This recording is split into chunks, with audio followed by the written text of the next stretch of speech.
তারপরে খলিফা হলেন ইয়াজিদ। ইয়াজিদের যুগে উবাইদুল্লাহ বিন জিয়াদ শয়তানের পরামর্শে কারবালার মাঠে হুসাইনকে শহীদ করা হলো, যেটা আপনার মুআবিয়ার ছেলে ইয়াজিদ চাননি। আমরা আগেও বলেছি হুসাইন রাদিয়াল্লাহু আনহুর শাহাদাত বরণের ক্ষেত্রে ইয়াজিদের প্রত্যক্ষ কোনো হাত ছিল না। কুফার গভর্নরকে এই উবাইদুল্লাহ বিন জিয়াদ বহিষ্কার করলো, করে কুফা এবং বুসরা উভয়ের গভর্নর নিযুক্ত হলেন উবাইদুল্লাহ বিন জিয়াদ। হওয়ার পরে হুসাইন রাদিয়াল্লাহু আনহুকে আটকে দিলেন যে তোমাকে যেতে দেওয়া হবে না বাগদাদে। কেন? উনি তিনটা শর্ত করলেন, দেখো তোমরা যদি আমাকে না যেতে দাও তাহলে আমাকে তিনটা শর্ত করছি। এক নম্বর শর্ত, তোমরা আমাকে মদিনায় ফিরে যাওয়ার সুযোগ দাও। যদি না পারো তাহলে আমাকে যে কোনো উপকূলবর্তী অঞ্চলে যাওয়ার সুযোগ দাও, তীরবর্তী এলাকার সুযোগ দাও, আমি চলে যাবো, তোমাদের থাকবো না। তৃতীয় কথা বললেন, অথবা সুযোগ দাও আমাকে, আমি ইয়াজিদের হাতে গিয়ে বায়াত নিব, আমি খলিফা হিসেবে স্বীকার করব। এই দুষ্টু গভর্নর উবাইদুল্লাহ বিন জিয়াদ তিনটা প্রস্তাবকে কোনোটাতেই সমর্থ হননি, বরং বলল না, তুমি আমার কাছে বায়াত করো। নাউজুবিল্লাহ। হুসাইন রাদিয়াল্লাহু আনহু অত্যন্ত আপোষহীন ব্যক্তি, তিনি বললেন যে না, অসম্ভব, তোমার কাছে বায়াত করো মানে। তখনই হত্যাকাণ্ডের ঘটনা ঘটে। এই ঘটনা কিন্তু ইয়াজিদ জানতেন না, মুআবিয়ার ছেলে। এই যখন তিনি নিহত হলেন, তার পুরো পরিবারটাকে আশ্রয় দিলেন কে? ইয়াজিদ। এই ঘটনা কেউ জানে? যদি ইয়াজিদ তাকে মারবেনই, তাকে আশ্রয় দিবেন কেন? কেন আশ্রয় দিবেন? এবং তিনি কাঁদলেন মৃত্যু পর্যন্ত, তিনি দুঃখ করে গেছেন, যখন আমি খলিফা, আমার হাতে হুসাইন বায়াত করতে চেয়েছিল, মারদুদ এই উবাইদুল্লাহ বিন জিয়াদ এবং সীমার তাদেরকে হত্যা করেছে, এই জবাব আল্লাহর কাছে কি দিব? তিনি বলছেন, আমানতু বিল্লাহিল আযীম, তোমরা শুনে রাখো, আমি মহান আল্লাহর প্রতি একজন ইমানদার ব্যক্তি, আমি এখানে দোষী ব্যক্তি নই। অথচ মার অভিযোগ করার কথা ছিল কাকে? উবাইদুল্লাহ বিন জিয়াদকে, ইবনু জিয়াদকে। ওটা হয়ে গেছে কি? ইয়াজিদ। দায়ী করা হয়েছে ইয়াজিদকে। আসলে দায়ী কি ইয়াজিদ? যে না, আব্দুল্লাহ বিন জিয়াদ। জিয়াদ শব্দটি আজকে ইয়াজিদ হয়ে গেছে। ইয়াজিদ ছিলেন খলিফা, আর আব্দুল্লাহ বিন জিয়াদ ছিল সেনাবাহিনীর প্রধান, আর তারই উবাইদুল্লাহ বিন জিয়াদ, আর তারই নেতৃত্বে সীমার মেরেছিল হুসাইনকে। আর আপনারা চাপাই দিলেন এটা কার উপরে? ইয়াজিদের উপরে। যে না, এটা ভুল, চরম ভুল, চরম ভুল। ইমাম হুসাইন রাদিয়াল্লাহু তাআলা আনহু বাতিলের বিরুদ্ধে সংগ্রামের জন্য, হক প্রতিষ্ঠার জন্য রাস্তায় নামেননি। উবাইদুল্লাহ বিন জিয়াদকে ইমাম হুসাইন তিনটি প্রস্তাব দিলেন। এক নাম্বার প্রস্তাব দিলেন, আমাকে মদিনায় ফিরে যাওয়ার সুযোগ দাও, আমি আর এখানে থাকবো না। তা যদি না দাও তো সিরিয়ান সীমান্তবর্তী এলাকায় আমাকে চলে যাওয়ার সুযোগ দাও। তা যদি আমাকে না দাও তাহলে ইয়াজিদ বিন মুআবিয়ার সাথে সরাসরি কথা বলার সুযোগ আমাকে দাও। ইমাম হুসাইন রাদিয়াল্লাহু তাআলা আনহু ইয়াজিদ বিন মুআবিয়া রাহিমাহুল্লাহকে ভালো চোখে দেখতেন। মুআবিয়া রাদিয়াল্লাহু তাআলা আনহুর ছেলে ইয়াজিদ, তিনি হলেন প্রখ্যাত তাবেঈ। ইউরোপের কনস্টান্টিনোপলের যুদ্ধে তিনি সৈনিক হিসাবে সেখানে সরাসরি অংশগ্রহণ করেছিলেন। নবী সাল্লাল্লাহু আলাইহি ওয়াসাল্লামের ভবিষ্যৎবাণী, কনস্টান্টিনোপলের যুদ্ধ হবে। কনস্টান্টিনোপলের নাম হলো কুস্তুনতুনিয়া। আল্লাহ নবী বলছেন আরবি নাম কুস্তুনতুনিয়া, ইংরেজিতে বলে কনস্টান্টিনোপল। আল্লাহ নবী সাল্লাল্লাহু আলাইহি ওয়াসাল্লাম বলছেন, মান ইশতারাকা ফি গাজওয়াতি কুস্তুনতুনিয়া কুল্লুহুম মাগফুর। যারা কনস্টান্টিনোপলের যুদ্ধ অংশ নেবে তাদের আল্লাহর পক্ষ থেকে ক্ষমা প্রাপ্ত তারা। ইয়াজিদ বিন মুআবিয়া রাহিমাহুল্লাহ মুসলিম সমাজকে, মুসলিম রাষ্ট্রকে প্রতিষ্ঠা করার জন্য, মুসলিম সাম্রাজ্য বিস্তার করার জন্য তার বিশেষ অবদান ছিল। এবং কনস্টান্টিনোপলের যুদ্ধে বাপ বেটা দুইজন সরাসরি অংশ নিয়েছিলেন। আল্লাহর কসম করে বলছি, ওই হতভাগা আলেম আর ওই হতভাগা জালেম যে হাদিস পড়ে নেই, কোরআন পড়ে নেই, ইতিহাস জানে না, ইয়াজিদ বিন মুআবিয়াকে গালিগালাজ করছে ওয়াজের নামে। বিচারের কাঠগড়ায় তাদের অবস্থা তো খুব খারাপ হবেই। আর যে সমস্ত শ্রোতারা শুনবেন এই সমস্ত বাজে মিথ্যা গল্প, আর শুনি সেইগুলির উপরে কিন করে ইয়াজিদ রাহমাতুল্লাহ আলাইহিকে কাফের ফতোয়া দেবেন এবং তাকে বেদিন জালেম অনেক কিছু বলবেন, তাদেরও পরিণতি খুব খারাপ হবে। জমানা এমন, আমার মনে আছে মুর্শিদে বরহক আল্লামা ফুলতলি রহমতুল্লাহ আলাইহি একদিন বলেছিলেন, যতটুকু আমার মনে আছে, যে এমন সময় আসবে মানুষ হুসাইন রাদিয়াল্লাহু তাআলা আনহুকে বাগী বলবে, বিদ্রোহী, আসামি, অপরাধী বলবে। এমন সময় আসবে, সেই সময় মনে হয় এসে গিয়েছে বা আসা শুরু হয়েছে। এখন বক্তব্য হলো, কারবালার যুদ্ধ এটা হক বাতিলের কোনো যুদ্ধ ছিল না। বর্তমান সময়ের কিছু মানুষের বক্তব্য হলো, কারবালার যুদ্ধ হক বাতিলের কোনো যুদ্ধ ছিল না, আর ইয়াজিদ আমিরুল মুমিনিন ছিল, সে এই সম্পর্কে জানতো না। হুসাইন রাদিয়াল্লাহু তাআলা আনহু সহ আহলে বায়তের যাদেরকে জবাই করা হলো এই সম্পর্কে সে জানতো না, এবং তার নাম নেওয়ার পরে কেউ কেউ রাদিয়াল্লাহু আনহু, রাহিমাহুল্লাহ এগুলো বলে, এবং ইয়াজিদের নাকি বিশাল অবদান আছে ইসলামের খেদমতে। ইয়াজিদের নামে মাদ্রাসা বানানো হচ্ছে। শুধু এখানে শেষ না, ইয়াজিদের পক্ষে ডেমনস্ট্রেশন হচ্ছে বর্তমান এই বিশ্বে। আমার কাছে একটা ছবি আছে, ভারতের কোথাও, মানে পাকিস্তান হতে পারে, ইন্ডিয়া হতে পারে, বাংলাদেশ না, একটা ব্যানার সামনে নিয়ে মিছিল হচ্ছে, यजीद और इब्ने जियाद को शहीद के मर्यादा दिया जाए। ऊपर लेखा एहतिजाज माने डेमोन्स्ट्रेशन, नीचे बड़ो करे लाइन लेखा जे यजीद एवं इब्ने जियाद के जेन शहीदेर मर्यादा देवा हय। नीचे आबार लेखा आछे यजीदेर पक्षे जारा, यजीदेर पक्षे किछु मानुष। मोटामुटी बड़ो एकटा मिছিল। আমাদের বাংলাদেশে যদিও এখনো মিছিল হয় নাই, জানা মতে কোনো প্রতিষ্ঠান কেউ এখনো বানায় নাই, তবে কাছাকাছি। কারণ জুমার দিন মিম্বরে দাঁড়িয়ে মানুষ যখন, ইমাম সাহেব, খতিব সাহেব যখন ইয়াজিদের পক্ষে তো হাদিস পায় না, নিজে হাদিসটা বানাইয়ে দিল। মিম্বরে দাঁড়িয়ে জুমার খুতবায় একটা হাদিস বানায় দিল, যে হাদিস দুনিয়ার কোনো কিতাবে নাই, কোনো জাল হাদিস যেসব কিতাবে আছে ওইসব কিতাবেও যে হাদিস নাই, নিজে বানাই, আমি বলি ফ্যাক্টরি সাপ্লাই, নিজে বানায় সাপ্লাই দেয়া দিল ইয়াজিদের পক্ষে।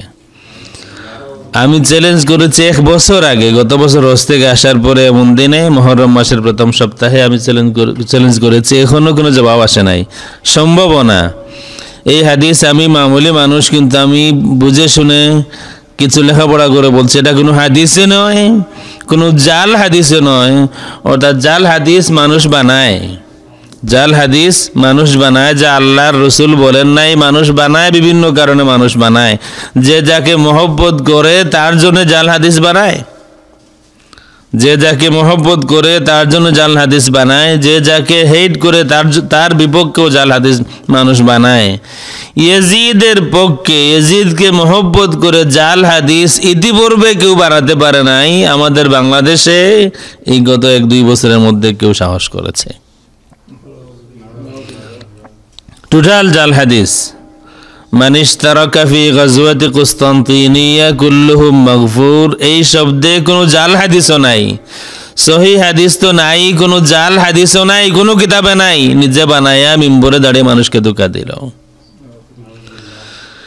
এবং মিম্বরে মাহফিলে এখন ইয়াজিদের বন্দনা হচ্ছে, ইয়াজিদের তারিফের আলোচনা। ইয়াজিদ দোষী না, ইয়াজিদ আমিরুল মুমিনিন। ইসলামের জন্য ইয়াজিদের বহু অবদান আছে। ইয়াজিদের নামের পরে রাদিয়াল্লাহু আনহু, রাহিমাহুল্লাহ এগুলো যখন বলা শুরু হয়েছে, বেশি দিন দূরে নয়, বাংলাদেশেও হয়তো মিছিল হবে ইয়াজিদের পক্ষে, মসজিদ হবে, মাদ্রাসা হবে। বাংলাদেশের মানুষ কোনোদিন বলবে চলো আজকে ইয়াজিদের মসজিদে নামাজ পড়ে আসি। এর মধ্যে একটি কথা হলো, কারবালার যুদ্ধ কোনো হক বাতিলের যুদ্ধ নয়। কথাটা শুনতে মনে হয় এমন বড় কিছু না, কারবালার যুদ্ধ হক বাতিলের যুদ্ধ নয়। আপনাদের মনে হতে পারে এটা এমন বড় কোনো কথা নয়, এটা এত মারাত্মক কথা। যদি কারবালার যুদ্ধ হক বাতিলের যুদ্ধ না হয় তাহলে কিসের? কারবালার যুদ্ধ যদি হক বাতিলের যুদ্ধ না হয়, হক বাতিল মানে কি? দাবি হলো আহলুস সুন্নাত ওয়াল জামাতের দাবি হলো হুসাইন রাদিয়াল্লাহু তাআলা আনহু হক, ইয়াজিদ বাতিল। সিম্পল কথা, ইয়াজিদ বাতিল, হুসাইন রাদিয়াল্লাহু তাআলা আনহু হক। প্রথম স্লোগান তাদের হলো এটা কোনো হক বাতিলের যুদ্ধ ছিল না, তাইলে হুসাইন রাদিয়াল্লাহু তাআলা আনহু হকের পক্ষে ছিলেন না। এরপরেরটা আসবে, উল্টাটা আসবে, হক বাতিলের যুদ্ধ ছিল, ইয়াজিদ হক ছিল আর হুসাইন রাদিয়াল্লাহু তাআলা বাতিল ছিলেন। নাউযুবিল্লাহি মিন যালিক। কারবালার যুদ্ধের একটা ছোট্ট পটভূমি আমি আজকে বলবো দলিল সহকারে। তার আগে একটা হাদিস বলতে চাই মুসলিম শরীফে।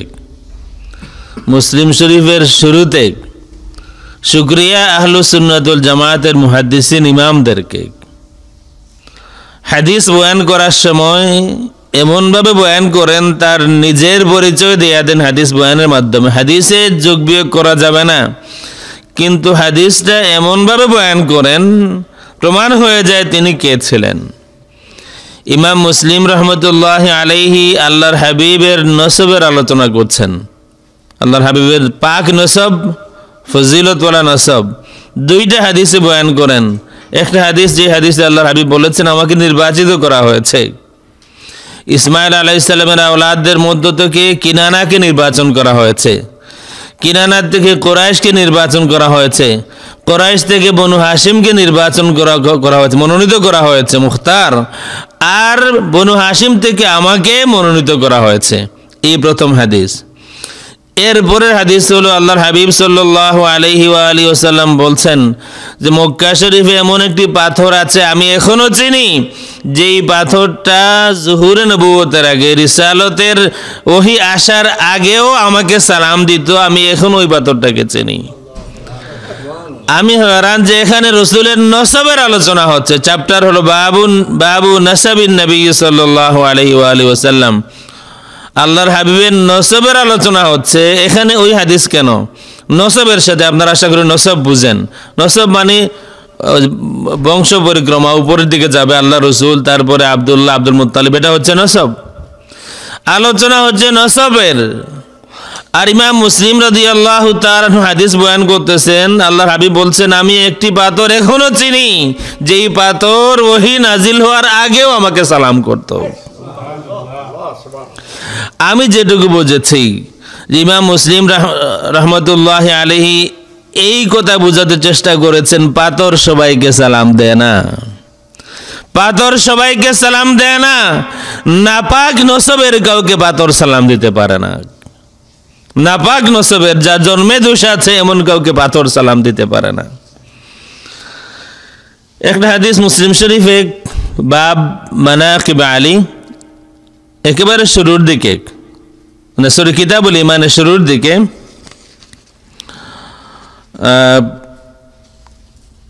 আল্লাহ রসুল সাল্লাল্লাহু আলাইহি ওয়া আলিহি ওয়াসাল্লাম আলী রাদিয়াল্লাহু তাআলা আনহুকে একটি কথা বলেছেন কিতাবুল ঈমানে। দেখুন ইমাম মুসলিমের ইলম দেখুন আর ওনার নিজের পরিচয় দেখুন। এই হাদিস বয়ান করতেছেন কিতাবুল ঈমানে, যেখানে আল্লাহ রসুল আলীকে কিছু বলেছেন। কিতাবুল ঈমান হাদিস 131। আলী রাদিয়াল্লাহু তাআলা আনহু কসম করে বলেন যে আল্লাহর হাবিব সাল্লাল্লাহু আলাইহি ওয়া আলিহি ওয়াসাল্লাম আমার সাথে অঙ্গীকার করেছেন, আমাকে কথা দিয়েছেন, আমাকে কনফার্ম করেছেন, আল্লাহ ইউহিব্বুনি ইল্লা মুমিন ওয়া লা ইবগিদুনি ইল্লা মুনাফিক।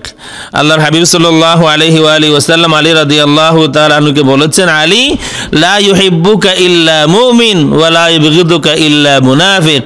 আলী মুমিন না হলে কেউ তোমাকে মহব্বত করতে পারবে না, আর মুনাফিক না হলে কারো অন্তরে তোমার জন্য বিদ্বেষ থাকবে না। মুসলিম শরীফের হাদিস, আরো বহু কিতাব থেকে আনতে পারতাম। মুসলিম শরীফ এই কারণে যে এই হাদিস নিয়ে কেউ কথা বলার সাহস করবে না। আল্লাহর হাবিব আলী রাদিয়াল্লাহু তাআলা আনহুকে বলে দিলেন আলী ইমানদার না হলে কেউ তোমাকে মহব্বত করতে পারবে না। মুনাফিক না হলে কারো অন্তরে তোমার জন্য বিদ্বেষ থাকবে না। আলী ইমানদারের আলামত হলো তোমার জন্য মহব্বত থাকবে, বেঈমানের আলামত হলো, মুনাফিকের আলামত হলো তার অন্তরে তোমার জন্য বিদ্বেষ থাকবে। এই দ্বন্দ্ব তো শুরু বহু আগের থেকে, এই দ্বন্দ্বটা শুরু বহু আগের থেকে। আমরা আল মাজালিসুল মুহাম্মাদিয়ার যখন আলোচনা করেছি তখন দেখিয়েছি আল্লাহর হাবিবের মিম্বরে দাঁড়িয়ে আলী রাদিয়াল্লাহু তাআলা আনহুকে গালিগালাজ করা হতো। আল্লাহর হাবিবের মিম্বরে দাঁড়িয়ে হাসান রাদিয়াল্লাহু তাআলা আনহু জুমাতে আসতেন, জুমার নামাজ মাঝে মধ্যে পড়তে পারতেন না, আল্লাহ রাসূলের হুজরার ভিতরে ঢুকে বসে থাকতেন, কোনোদিন পড়তে পারতেন, কোনোদিন যখন বেশি কষ্ট হতো চলে যেতেন। হাসান রাদিয়াল্লাহু তাআলা আনহুর ইচ্ছা ছিল আল্লাহ রাসূলের পাশে তাকে দাফন করা হবে, দেওয়া হয় নাই। হাসান রাদিয়াল্লাহু তাআলা আনহুকে আল্লাহ রাসূলের পাশে দাফন করতে দেওয়া হয় নাই। হুসাইন রাদিয়াল্লাহু তাআলা আনহু আরো কয়েকজন সাহাবীকে সাথে নিয়ে কবর খনন শুরু করে দিয়েছিলেন। এই সময় বাধা কি তুমুল বাধা আসেই, যুদ্ধ শুরু হবে এমন অবস্থা। তখন একজন এসে হুসাইন রাদিয়াল্লাহু তাআলা আনহু তিনিও নাসর বান্দা বলেন, অবশ্যই আমার নানার পাশে, আমার ভাইকে দাফন করব আমার নানার পাশে, এই হুজরা আমার নানার। তখন কেউ একজন এসে বলেন, হুসাইন আপনার মনে আছে হাসান রাদিয়াল্লাহু তাআলা আনহু শহীদ হওয়ার কিছু আগে আপনাকে ডেকে বলেছিলেন ওনার দাফন নিয়ে যেন কোনো রক্তারক্তি না হয়, যদি কোনো বাধা আসে, প্রতিবাদ আসে, তাহলে ওনাকে জান্নাতুল বাকিতে মায়ের পাশে দাফন করবেন, আপনার মনে নাই? এরপরে তিনি সিদ্ধান্ত চেঞ্জ করে জান্নাতুল বাকিতে দাফন করা হলো। এই ছিল অবস্থা।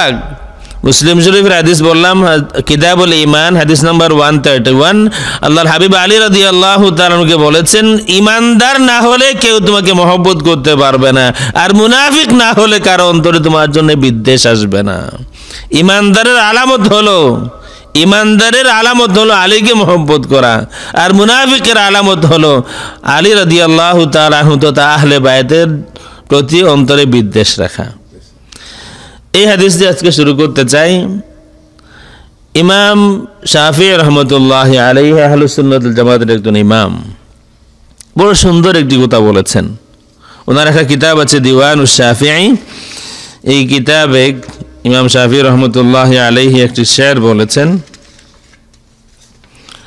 পেজ 87 বলেন, ইয়া আহলা বাইতি রাসূলিল্লাহি হুব্বাকুম فرض من الله في القرآن أنزله يا أهل بيت رسول الله حبكم فرض من الله في القرآن أنزله كفاكم من عظيم القدر أنكم من لم يصلي عليكم لا صلاة له هي أهل بيت رسول আপনাদের মহব্বত আল্লাহ রাব্বুল আলামিন কোরআন শরীফে ফরজ করে দিয়েছেন। আপনাদেরকে মহব্বত করা ফরজ করে দেওয়া হয়েছে কোরআন শরীফে, আল্লাহ রাব্বুল আলামিন ফরজ করে দিয়েছেন। কোরআন শরীফের আয়াত আছে, কুল লা আসআলুকুম আলাইহি আজরান ইল্লাল মাওয়াদ্দাতা ফিল কুরবা, কোনো বিনিময় চাই না, শুধু আমার কুরবা যারা করিব, যারা আমার আপনজন, যারা আমার আহলে বায়াতকে তোমরা মহব্বত করবে। তো ইমাম শাফি রহমতুল্লাহ আলাইহি বলেন, ইয়া আহলা বাইতি রাসূলিল্লাহি হুব্বাকুম ফারদুম মিনাল্লাহি ফিল কুরআনি আনজালাহু, হে আহলে বাইত, আল্লাহ রাব্বুল আলামিন যে কোরআন নাজিল করেছেন, আল্লাহর কোরআনে আপনাদেরকে মহব্বত করা ফরজ করে দেওয়া হয়েছে। কাফাকুম মিন আযীমিল কদরি আন্নাকুম মান লাম ইউসাল্লি আলাইকুম লা সালাতা লাহু, যথেষ্ট আপনার জন্য এতটুকু ফজিলতের জন্য যে আপনাদের উপরে যে দুরূদ পড়ে না তার নামাজি হয় না। আমরা নামাজে দুরূদ পড়ি না, আল্লাহুম্মা সাল্লি আলা মুহাম্মাদ, এরপরে ওয়া আলা আলি মুহাম্মাদ। আমরা দুরূদে সাল্লাল্লাহু আলাইহি ওয়া আলিহি ওয়াসাল্লাম সকলে বলতে পারি না, কিন্তু এটাই আল্লাহ রাসূলের শিক্ষা। সাহাবায়ে কেরাম আল্লাহর হাবিবকে প্রশ্ন করেন, ইয়া রাসূলুল্লাহ, আপনাকে যখন আয়াত নাজিল হলো, ইন্নাল্লাহা ওয়া মালাইকাতাহু ইউসাল্লুনা আলান নবী ইয়া আইয়ুহাল্লাযীনা আমানু সাল্লু আলাইহি ওয়া সাল্লিমু তাসলিমা, হে ঈমানদারেরা আল্লাহ এবং তার ফেরেশতারা নিশ্চয় দুরূদ পড়ে নবীর উপরে। হে ইমানদার, তোমরা নবীর উপরে দুরূদ পড়ো, সর্বোচ্চ সম্মানে সালাম দাও। সাহাবায়ে কেরাম আরজ করেন, ইয়া রাসূলুল্লাহ, সালাম কি করে দিতে হবে জানলাম, আপনার উপরে দুরূদ কি করে পড়তে হবে? আল্লাহর হাবিব সাল্লাল্লাহু আলাইহি ওয়া আলিহি ওয়াসাল্লাম দুরূদ শিখাইয়া দিলেন, আল্লাহুম্মা সাল্লি আলা মুহাম্মদ ওয়া আলা আলি মুহাম্মদ। কোরআন শরীফের আয়াতেও নবী পরিবারের কথা ছিল না, সাহাবায়ে কেরামের প্রশ্নের মধ্যেও নবী পরিবারের কথা ছিল না, আহলে বায়তের কথা ছিল না, আলে মুহাম্মদের কথা ছিল না, শুধু কথা ছিল দুরূদ কি করে পড়তে হবে। আল্লাহ রাব্বুল আলামিন বলেছেন দুরূদ পড়ো। আল্লাহর হাবিব সাল্লাল্লাহু আলাইহি ওয়া আলিহি ওয়াসাল্লাম নবীর উপরে দুরূদ পড়ার সেগা শিখিয়ে দিয়েছেন, আল্লাহুম্মা সাল্লি আলা মুহাম্মদ ওয়া আলা আলি মুহাম্মদ। আর একটা হাদিস শরীফ আছে, যদিও সনদ দাঈফ, লা তুসাল্লু আলাইয়া সালাতাল বাতরা, তোমরা আমার উপরে খণ্ডিত দুরূদ পড়ো না। কেউ আরজ করেন, ইয়া রাসূলুল্লাহ, মাস সালাতুল বাতরা, খণ্ডিত দুরূদ কি? আল্লাহর হাবিব সাল্লাল্লাহু আলাইহি ওয়া আলিহি ওয়াসাল্লাম বলেন, শুধু আমার উপরে দুরূদ পড়বে, আমার আহলে বায়াতকে বাদ দেবে। এই যারা হুসাইন রাদিয়াল্লাহু তাআলা আনহুকে হত্যা করলো, আর যারা আজকে যারা মূলত এই দায় স্বীকার করছে, দায় স্বীকার বুঝতেছেন, যেমন কোথাও কোনো ঘটনা ঘটলো, হঠাৎ করে আমি বলতেছি এটা আমি করি নাই, তার মানে কি আমি এর সাথে জড়িত আছি? নতুবা আমার এটা বলার কোনো প্রশ্নই আসে না। একটা ঘটনা কোথাও ঘটছে, হঠাৎ করে যখন আমি বলবো মধ্যখান থেকে যে এই কাজটা আমি করি নাই, তার মানে তুমিই করেছ। যাই হোক, যারা আজকে বলে তারা যে এর মধ্যে শামিল, বিশ্বাসের দিক থেকে তাদের জবান প্রমাণ দেয়। তারাও তো নামাজে আশা করি দুরূদ পড়ে, তারাও আশা করি নামাজ না বাদ দিয়ে দিল কিনা আল্লাহ ভালো জানেন। তারা তো অনেক কিছু বাদ দেয়, নামাজে দুরূদ পড়া বাদ দিয়ে দিল কিনা আল্লাহ রাব্বুল আলামিন ভালো জানেন। যদি তাকে, তাহলে কোন হায়ায়ে তারা এরপরে ইয়াজিদের নামে রাদিয়াল্লাহু আনহু বলে? কোন হায়ায়ে তারা এরপরে ইয়াজিদকে রাহমাতুল্লাহি আলাইহি বলে? কিভাবে তারা ইয়াজিদকে আমিরুল মুমিনিন বলে? যাদের উপরে দুরূদ পড়ে না পড়লে নামাজ কমপ্লিট হয় না, তাদেরকে হত্যা করার পরে যে মূলত দায়ী, তার নামে রাদিয়াল্লাহু তাআলা লাগায় কোন হায়ায়ে এরা নামাজটা পড়ে? আমি আপনাদেরকে কয়েকটা হাদিস আজকে শোনাতে চাই। একটা প্রথমে বুখারী শরীফের একটা হাদিস আমার সামনে আসলো। বুখারী শরীফ কিতাব ফাদাইল আসহাবি নবী সাল্লাল্লাহু আলাইহি ওয়া আলিহি ওয়াসাল্লাম, হাদিস নাম্বার 3753। عن محمد ابن أبي يعقوب سمعت ابن أبي نعيم سمعت عبد الله ابن عمر وسأله عن المحرم قال شعبة أحسبه يقتل الذباب فقال أهل العراق يسألون عن الذباب وقد قتلوا ابنة رسول الله وقال النبي صلى الله عليه وآله وسلم هما ريحانتاي من الدنيا। আব্দুল্লাহ ইবনে ওমর রাদিয়াল্লাহু তাআলা আনহুমাকে ইরাকের এক লোক ইহরামের হালতে মাছি মেরেছে, মাছি বা মশা তাপড় দিয়েছে, মারা গিয়েছে, এমন কোন ঘটনা হতে পারে। প্রশ্ন করতেছে, ইহরামের হালতে মাছি বা মশা মাছি মারা কি কতটুকু অপরাধ, দোষ কিনা, অন্যায় কিনা? কাকে প্রশ্ন করতেছেন? আব্দুল্লাহ ইবনে ওমর রাদিয়াল্লাহু তাআলা আনহুকে প্রশ্ন করা হচ্ছে যে ইহরামের হালতে মুহরিম যে সে মশা মাছি মারলে অপরাধ কতটুকু? জবাব দিচ্ছেন, আহলুল ইরাক ইয়াসআলুনা আনিজ যুবাব। হায়, আজকে ইরাকবাসীরা আমাকে প্রশ্ন করতেছে ইহরামের হালতে মশা মাছি মারা কতটুকু অপরাধ। ওয়াকাদ কাতালু ইবনাতি রাসূলিল্লাহ, আর তারা আল্লাহ রাসূলের কলিজা টুকরা নাতিকে কাতল করেছে, তারা আজকে প্রশ্ন করে মশা মারা কতটুকু অপরাধ। বুখারী শরীফের হাদিস এটা। এরপরে বলেন, আল্লাহর হাবিব সাল্লাল্লাহু আলাইহি ওয়া আলিহি ওয়াসাল্লাম বলেছেন, হুমা রাইহানাতাই মিনাদ দুনিয়া, দুইজন হাসান হুসাইন আমার নাকের সুগন্ধি দুনিয়াতে। আল্লাহ রসুল বলছেন আমার নাকের সুগন্ধি, এটা ছোট কথা নয়, ছোট ফজিলত নয়। আল্লাহর হাবিব সাল্লাল্লাহু আলাইহি ওয়া আলিহি ওয়াসাল্লাম পেশাব মুবারক তার মধ্যেও সুগন্ধি ছিল। আল্লাহর হাবিব যে রাস্তা দিয়ে যেতেন সেই রাস্তায় সুগন্ধি হয়ে যেত। সাহাবীরা বুঝতে পারতেন কোন রাস্তায় আল্লাহ রসুল আসতেছেন ঘ্রাণের কারণে। এখনো এমন জায়গা আছে যেখানে আল্লাহ রসুল কোনো এক সময় বসেছিলেন, কোনো কিছু সময় ছিলেন, এখনো সেখানে গেলে ঘ্রাণ পাওয়া যায়। মানুষ পান, মানুষ পান এমন মানুষের মধ্যে এখানে কেউ থাকতেও পারে, এমনও এখনো আছে ১৫০০ বছর হয়ে গিয়েছে। আল্লাহর হাবিব কোথাও কিছু সময় বসেছিলেন, এখনো সেখানে ঘ্রাণ পাওয়া যায়। এই রসুল যদি বলেন আমার নাকের সুগন্ধি হাসান হুসাইন, আজকের প্রশ্নটা হলো যে হাসান কারবালার যুদ্ধ কোনো হক বাতিলের যুদ্ধ নয়, তাইলে কিসের যুদ্ধ? কারবালার যুদ্ধ যদি হক বাতিলের যুদ্ধ না হয় তাহলে কিসের যুদ্ধ? যে সম্ভাবনাগুলি আছে, একটা হলো আমরা যেটা বুঝি হক বাতিলের যুদ্ধ। হুসাইন রাদিয়াল্লাহু তাআলা আনহু বাতিলের বিরুদ্ধে প্রতিবাদ করেছেন, মাথা নত করেন নাই, জীবন দিয়েছেন পুরো পরিবার সহ, একেবারে দুধের বাচ্চা সহ। শুধু জরুল আবদিন অসুস্থ ছিলেন, খায়মা থেকে তাবু থেকে বের হতে পারেন নাই, আল্লাহ রাব্বুল আলামিন তাকে বাঁচিয়ে রেখেছেন। আর নতুবা কেউ রক্ষা পায় না, দুধের শিশু তাকে নিয়ে বের হয়েছিলেন ইমাম, তাকেও শহীদ করা হয়েছে। পরিবারের সমস্ত পুরুষ যারা ছিলেন সবাইকে নিয়ে শহীদ হয়েছেন, একজন ছাড়া সবাইকে নিয়ে শহীদ হয়েছেন হক প্রতিষ্ঠার জন্য, হকের প্রতিবাদে, বাতিলের সামনে মাথা নত করেন নাই। এই হলো একটা ব্যাখ্যা। আরেকটা হতে পারে যে না, তিনি তো এই দেশের নাগরিক, তিনি এই দেশের নাগরিক, এই দিক দিয়ে যাচ্ছিলেন, তাকে হত্যা করা হয়েছে, এটা বাতিল নয়। একজন মানুষ, এবং তিনি তো সাধারণ কেউ না, তিনি সাধারণ কেউ না, খলিফা, এক খলিফা এসেছেন মাতাফে তাওয়াফ করবেন, মানুষের ভিড় দেখে তিনি একটু বেগ করেছেন যে ভিড় কমলে তারপরে তাওয়াফ করব। এমন সময় ইমাম জয়নুল আবদিন রাদিয়াল্লাহু তাআলা আনহু এসেছেন তাওয়াফ করার জন্য, মানুষ মাতাফ খালি করে দিয়েছেন। খলিফার মনে মনে রাগ, দেখো ছোট একটা বাচ্চা, তার জন্য মানুষের এত সম্মান। তো বলতেছে কে শেখ? তখন তার দলে একজন কবি ছিল, কবি ফরজদাক, তিনি বলেছিলেন যে আপনি তাকে চিনেন না, তিনি এমন কেউ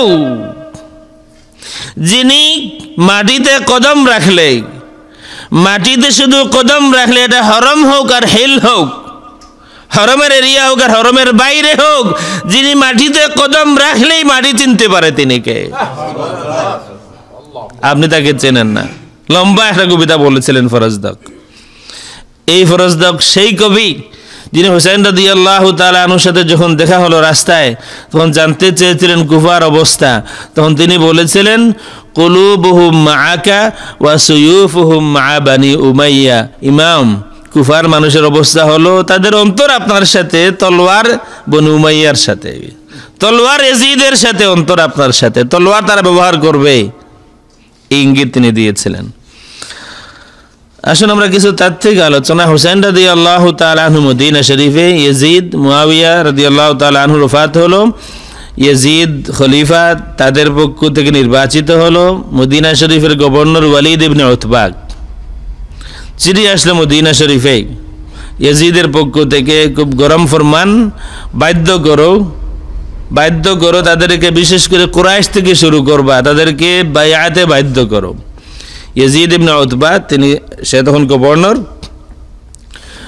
হুসাইন রাদিয়াল্লাহু তাআলা আনহু এবং আব্দুল্লাহ ইবনে জুবাইর রাদিয়াল্লাহু তাআলা আনহুমা, এই দুজনকে রাতের অন্ধকারে তলব করা হলো, রাতের অন্ধকারে দুজনকে তলব করা হলো। এবং সামনে আসার পরে কোনো বর্ণনায় ওয়ালিদ ইবনে উতবা ইয়াজিদের চিঠি দিয়ে দিল, এই চিঠি পড়ে দেখুন। এই চিঠির প্রথম অংশে মুআবিয়া রাদিয়াল্লাহু তাআলা আনহুর ওফাতের কথা ছিল, পরের অংশে বায়াতে বাধ্য করার কথা ছিল। এই সময় কোন জবাব দিলেন হুসাইন রাদিয়াল্লাহু আনহু, আব্দুল্লাহ ইবনে জুবাইর রাদিয়াল্লাহু তাআলা আনহুমা, ইবনে আব্দুল বার মালিকি মাযহাবের একজন ইমাম, ওফাত হলো 463 হিজরিতে। আল ইস্তিআব কিতাবের নাম, আল ইস্তিআব ফি মারিফাতিল আসহাব, প্রথম খণ্ড, পেজ 396।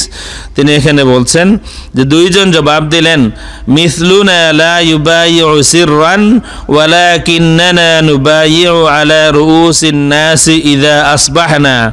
আমাদের মতো কেউ গোপনে বায়াত করতে পারে না, রাতের অন্ধকারে আমাদের মতো কেউ বায়াত করতে পারে না।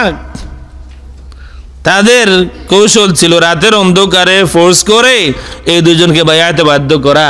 ইমাম এবং আব্দুল্লাহ ইবনে জুবাইর রাদিয়াল্লাহু তাআলা আনহুমা বললেন যে আমাদের মতো কেউ রাতে গোপনে বায়াত করতে পারে না। ওয়ালাকিন নুবাইউ আলা রুউসিন নাস ইযা আসবাহনা, সব মানুষের সামনে সকাল হলে বায়াত করব। অর্থাৎ এরপরে ব্যাখ্যাগুলোতে আসবে যে সব মানুষ সবাই মিলে আমরা এক সিদ্ধান্ত নিব, রাতের অন্ধকারের উপরে বায়াত হয় না। এটা হলো আল ইস্তিআব ফি মারিফাতিল আসহাব ইবনে আব্দুল বার। আর একটা কিতাব হলো কিতাবুত তাযকিরা বি আহওয়ালিল মাউতা ওয়া উমুরিল আখিরা, ইমাম কুরতুবী রাহমাতুল্লাহি আলাইহি ওফাত হলো 681 হিজরিতে। তিনিও ওই একই বর্ণনা তিনিও বর্ণনা করেন, মিসলুনা লা ইউবাইউ সিররান ওয়ালাকিন নুবাইউ আলা রুউসিন নাস ইযা আসবাহনা। আর একটা কিতাব মিরআতুল জানান ওয়া ইবরাতুল ইয়াকাজান, ওফাত হলো ইমাম ইয়াফঈ রাহমাতুল্লাহি আলাইহির কিতাব ইয়ামানি, ওনার ওফাত হলো 768 হিজরিতে। তিনিও ওই একই বর্ণনা করেন, ফাকালা মিসলুনা লা ইউবাইউ সিররান ওয়ালাকিন নুবাইউ আলা রুউসিল আশহাদ ইযা আসবাহনা। এর পরেরটা হলো হাফিজ ইবনু কাসির, ওনার কিতাব আল বিদায়া ওয়ান নিহায়া। হাফিজ ইবনু কাসির তাদের কাছেও খুব গ্রহণযোগ্য, মুতাদিল ছিলেন। হাফিজ ইবনু তাইমিয়ার শাগিরিদ, কিন্তু হাফিজ ইবনু তাইমিয়ার পক্ষে ছিলেন না, ইমাম যাহাবিও ছিলেন না, ইমাম যাহাবিও শাগিরিদ ইবনু তাইমিয়ার। হাফিজ ইবনু কাসির রাহমাতুল্লাহি আলাইহি ওনার কিতাব আল বিদায়া ওয়ান নিহায়া 11তম খণ্ড, এখানে তিনি বলেন যখন বায়াতে বাধ্য করার চেষ্টা করা হলো, ওয়া দাআহুমা ইলাল বাইআতি লিয়াজিদ, ওয়ালিদ ইবনে উতবা, হুসাইন এবং আব্দুল্লাহ ইবনে ওমর রাদিয়াল্লাহু আনহুম ওনাদেরকে বায়াত করার জন্য যখন আহ্বান করলো, তখন তারা দুইজন বললেন, নুসবিহু ওয়া নানজুরু মা ইয়াসনাউন নাস, বললেন যে সকাল হবে, এরপরে আমরা দেখব মদিনাবাসী সব মানুষের মতামত কি। সকাল হবে, এরপরে আমরা দেখব মদিনাবাসী সব মানুষের মতামত কি। এখানে ওনার সাথে দুর্ব্যবহার করা হয়, এমনকি মারওয়ান অথবা এই সবার আরো কেউ তখন বলে উকতুলহু, ওয়ালিদ ইবনে উতবাকে বলছিল তুমি ভুল করতেছো, তাকে হত্যা করে যেতে দিও না। হুসাইন রাদিয়াল্লাহু তাআলা বুঝতে পারেন যে এখান থেকে নিরাপদ নয়, কারণ যেখানে হত্যার প্রশ্ন আসে প্রথম মিটিংয়ে, হত্যা করার প্রশ্ন আসে, নিরাপদ নয়। আর একবার তিনি অন্য বর্ণনা আছে বলেছিলেন যে আমি চাই নাই আমার নানার রোজা শরীফের আশপাশ আমার রক্তে রঞ্জিত হবে। ওনাকে প্রশ্ন করা হয়েছিল আপনি মদিনা ছেড়ে চলে আসলেন কেন? মদিনা ছেড়ে আসা সম্ভব? হুসাইন রাদিয়াল্লাহু তাআলা মদিনা নানার পাশে থাকবেন, এটা ছেড়ে চলে আসা খুব সহজ বিষয় ছিল না। সারা দুনিয়ার মানুষ এখনো মদিনা যেতে চায়, আর হুসাইন রাদিয়াল্লাহু তাআলা শহীদ হওয়ার জন্য মদিনা ছেড়ে আসেন। তিনি জবাব দেন যে আমি চাই নাই আমার নানার কবরে আথারের আশপাশ আমার রক্তে রঞ্জিত হবে। যে হাদিসগুলি আমরা আজকে জানি যে হুসাইন রাদিয়াল্লাহু তাআলা কারবালায় শহীদ হবেন, এই হাদিস হুসাইন রাদিয়াল্লাহু তাআলা জানতেন না? কি বলেন? যে হাদিস আমরা জানি এখন যে হুসাইন রাদিয়াল্লাহু তাআলা কারবালায় শহীদ হবেন, এই হাদিস অবশ্যই হুসাইন রাদিয়াল্লাহু তাআলা জানতেন, কারো বাধা মানলেন না, বের হয়ে যান। তো এটা হলো আল বিদায়া ওয়ান নিহায়া। যারা বক্তব্য দেয় আজকে ইয়াজিদের বন্দনায়, ইয়াজিদ অমুক ছিল, ইয়াজিদ অনেক বড় কেউ ছিল, ইসলামের জন্য বিশাল অবদান ছিল, সে আমিরুল মুমিনিন ছিল, খলিফাতুল মুসলিমিন ছিল, অমুক সমুক যারা বলে, তারা একটা কথা বলে খুব সুন্দর করে যে হুসাইন রাদিয়াল্লাহু তাআলা আনহু তিনি দ্বন্দ্ব করতে চান নাই। তিনি, আমার কাছে বক্তব্য আছে, তিনি 3টা প্রস্তাব দিয়েছিলেন। প্রথম প্রস্তাব হলো আমাকে ইয়াজিদের কাছে পাঠাইয়া দাও, ইয়াজিদের হাতে হাত রেখে বায়াত করব। এই বর্ণনা আছে, এই বর্ণনা আছে, যেই কিতাবে আছে এই কিতাবেই এই বর্ণনার রদও আছে। আমি বলছি যে যেখানে ইয়াজিদের কাছে তাদের কথা মতো যেখানে ইয়াজিদের হাতে হাত রেখে বায়াত করবেন ইমাম বললেন, তাইলে এরপরে তোমরা হত্যা করলে কেন? এটা অন্যায় নয়, এটা বাতিল নয়। যেখানে তোমাদের দাবি হচ্ছে ইমাম এই প্রস্তাব দিয়েছেন আমাকে ইয়াজিদের কাছে পৌঁছাইয়া দাও, আর নাকি বলেছেন ইয়াজিদ আমার ভাই, তার হাতে হাত রেখে আমি বায়াত করব, এই যদি হয় অবস্থা, তাইলে তোমরা তাকে হত্যা করলে কেন? এরপরেও যদি কেউ বলে যেটা হক বাতিলের যুদ্ধ নয়, একটা তো বললাম আমি যে যেটা আমাদের পয়েন্ট, যে তিনি অন্যায়ের প্রতিবাদ করেছেন, মাথা নত করেন নাই, মাথা দিয়েছেন, মাথা নত করেন নাই, পুরা পরিবারের সবাই শহীদ হয়েছে, এরপরে মাথা নত করেন নাই। যদি কথা এই হয় যে তিনি এই প্রতিবাদ করতে যান নাই, তিনি বরং বলেছেন আমাকে ইয়াজিদের কাছে পৌঁছায় দাও, আমি বায়াত করব, তাইলে তোমরা হত্যা করলে কেন? আর ইয়াজিদ হত্যাকারীদেরকে পুরস্কৃত করলো কেন? ইয়াজিদ নিজে বলতেছে, ইমাম আবু হানিফা রহমতুল্লাহ আলাইহির একটা কিতাব আছে আল ফিকহুল আকবার, এই আল ফিকহুল আকবার একটা ব্যাখ্যা গ্রন্থ আছে শরহুল ফিকহিল আকবার, ইমাম মুল্লা আলী কারি রহমতুল্লাহ আলাইহির কিতাব। এই কিতাবের মধ্যে ইয়াজিদের নিজের উক্তি আছে, ইন্নী জাযাইতুহুম বিমা ফাআলু বিআশিয়াহ কুরাইশ ফি বদর, বদরে কুরাইশ নেতৃবৃন্দের সাথে বনু হাশিম হুসাইনের পূর্বপুরুষ তারা যেই ব্যবহার করেছিল আমি তার প্রতিশোধ নিয়েছি। ইয়াজিদ বলছে আমি প্রতিশোধ নিয়েছি, আর আমার দেশের অমুক মাদানি আর তমুক মাদানি বলে যে আসলে সে জানতোই না। আমাদের হাতে সময় খুবই কম, কয়েকটা হাদিস আপনাদের সামনে আমি পেশ করব। আপনারা এই হাদিসগুলির পরিপ্রেক্ষিতে বুঝে নেবেন যে হক বাতিলের যুদ্ধ ছিল কি ছিল না, আর এক ইমানদার হিসাবে আপনার আমার দায়িত্ব কি। তিরমিজি শরীফ একটা হাদিস, বাব মানাকিব আহলি বাইতিন নবী সাল্লাল্লাহু আলাইহি ওয়া আলিহি ওয়াসাল্লাম, ষষ্ঠ খণ্ড, পেজ 124, হাদিস নাম্বার 3786, বাব মানাকিব আহলি বাইতিন নবী সাল্লাল্লাহু আলাইহি ওয়া আলিহি ওয়াসাল্লাম। এই হাদিসটাকে শেখ আলবানীও সহিহ বলেছেন। আল্লাহর হাবিব সাল্লাল্লাহু আলাইহি ওয়া আলিহি ওয়াসাল্লামের কথা, রাআইতু রাসূলুল্লাহি সাল্লাল্লাহু আলাইহি ওয়া আলিহি ওয়াসাল্লাম ফি হাজ্জাতিহি ইয়াওম আরাফা ওয়া হুয়া আলা নাকাতিহিল কাসওয়া ইয়াখতুবু ফাসামি'তুহু ইয়াকুল ইয়া আইয়ুহান নাস ইন্নী তারাকতু ফীকুম মা ইন আখাযতুম বিহি লান তাদিল্লু কিতাবাল্লাহি ওয়া ইতরাতি আহলা বাইতি। আল্লাহর হাবিব সাল্লাল্লাহু আলাইহি ওয়া আলিহি ওয়াসাল্লাম জীবনে একবারই হজ করেছেন, প্রথম এবং শেষ হজ। হজের দিন আরাফার দিনে আল্লাহ রসুল তার উটনি কাসওয়ার উপরে সওয়ার হয়ে খুতবা দিচ্ছেন, হে লোক সকল, আমি তোমাদের কাছে এমন কিছু রেখে যাচ্ছি, যদি মজবুত করে আঁকড়ে ধরো তোমরা গুমরা হবে না, আল্লাহর কিতাব আর আমার আহলে বাইত। প্রথম হাদিস তিরমিজি শরীফের।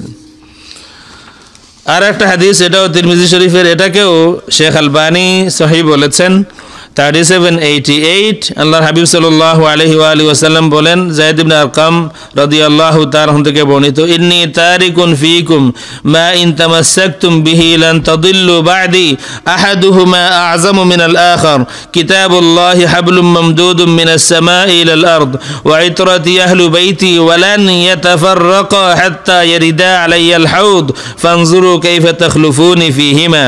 আমি তোমাদের কাছে এমন কিছু বস্তু রেখে যাচ্ছি, তোমরা যদি সেসব ধারণ করে রাখো তবে আমার পরে কখনো পথভ্রষ্ট হবে না তোমরা।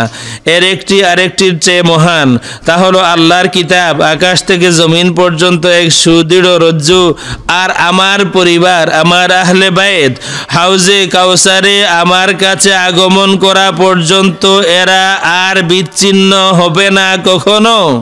আল্লাহর হাবিব সাল্লাল্লাহু আলাইহি ওয়া আলিহি ওয়াসাল্লাম বলে দিলেন, হাউজে কাউসারে আল্লাহ রসুলের সাথে মুলাকাত হওয়ার আগ পর্যন্ত কোরআন আর আহলে বায়াত বিচ্ছিন্ন হবে না। কোরআন যেখানে আহলে বায়াত সেখানে, আহলে বায়াত যেখানে কোরআন সেখানে। তাইলে এখন বলেন, হুসাইন রাদিয়াল্লাহু তাআলা আনহু কারবালার ময়দানে হক না বাতিল ছিলেন তিনি? কোরআন সাথে ছিল কি ছিল না? এরপরে হাদিস পড়ি মুসলিম শরীফের। মুসলিম শরীফের হাদিস নাম্বার 2408, লম্বা হাদিস। আল্লাহর হাবিব সাল্লাল্লাহু আলাইহি ওয়া আলিহি ওয়াসাল্লাম খুম নামক জায়গায়, গাদির খুম বলা খুম নামক জায়গায় একটা খুতবা দিয়েছিলেন মক্কা মদিনা শরীফের মধ্যখানে।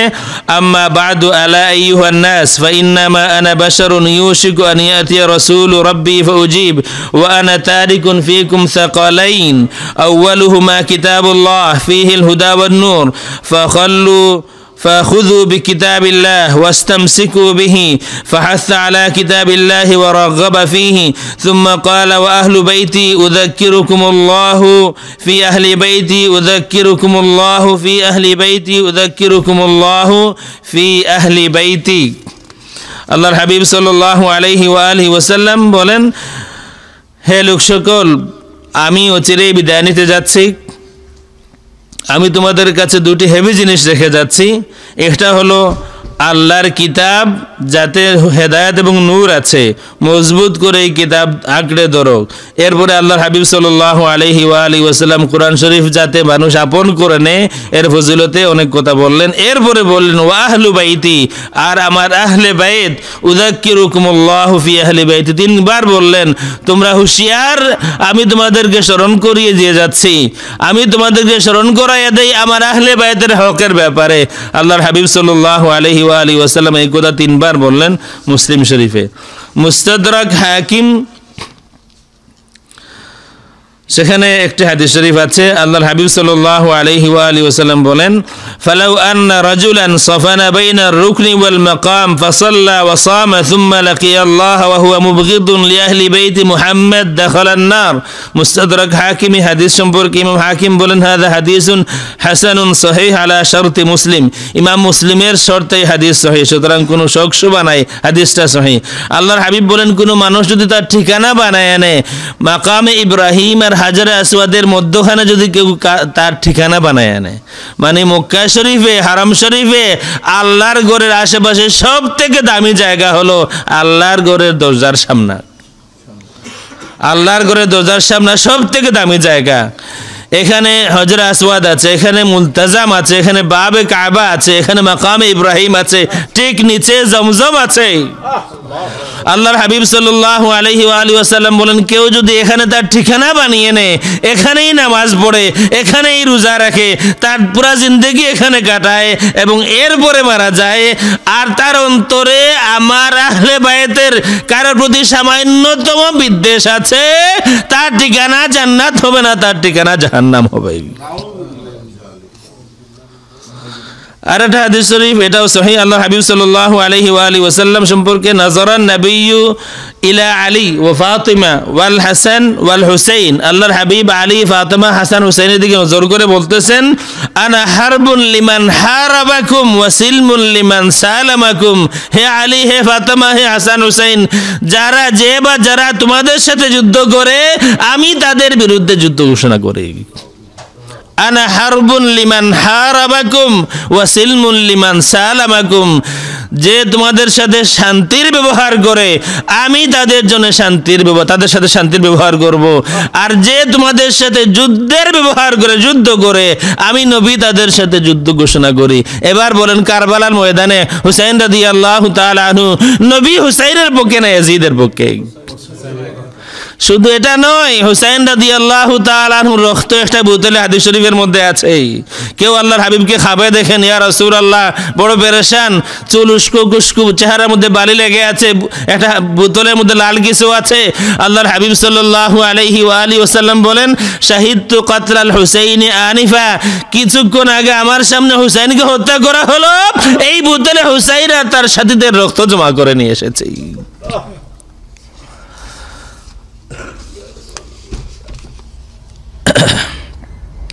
আর একটা হাদিস শরীফ হলো মুস্তাদরাক হাকিম, এটাও সহিহ আলা শর্তে মুসলিম, ওয়াল্লাযী নাফসি বিয়াদিহি লা ইবগিদুনা আহলাল বাইতি আহাদুন ইল্লা আদখালাহু আল্লাহুন নার, ওই জাতের কসম যার হাতে আমার জীবন, আমাদের আহলে বাইতের প্রতি যার সামান্য বিদ্বেষ আছে, তার ঠিকানা জাহান্নাম।